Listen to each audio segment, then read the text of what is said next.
আর শেষ করার আগে নরেন্দ্র মোদী এটা বলে দিয়েছেন যে টেরর আর টক মানে হচ্ছে সন্ত্রাসবাদী আর কথা একসাথে হবে না, সন্ত্রাসবাদী আর বাণিজ্য একসাথে হবে না। আর আরেকটা যেটা খুব ভাইটাল জিনিস বলে দিয়েছে সেটা হচ্ছে জল এবং রক্ত কিন্তু একসাথে বইবে না।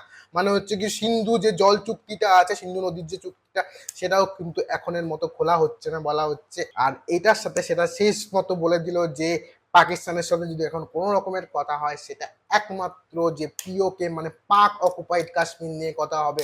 भारत का मत एकदम स्पष्ट है।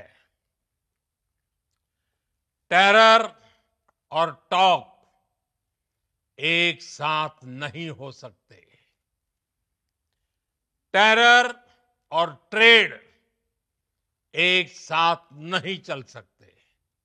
और पानी और खून भी एक साथ नहीं बह सकता।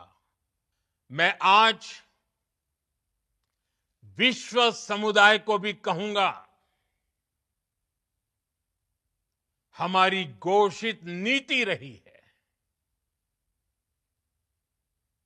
अगर पाकिस्तान से बात होगी तो टेररिज्म पर ही होगी। अगर पाकिस्तान से बात होगी तो पाक ऑक्युपाइड कश्मीर पीओके उस पर ही होगी।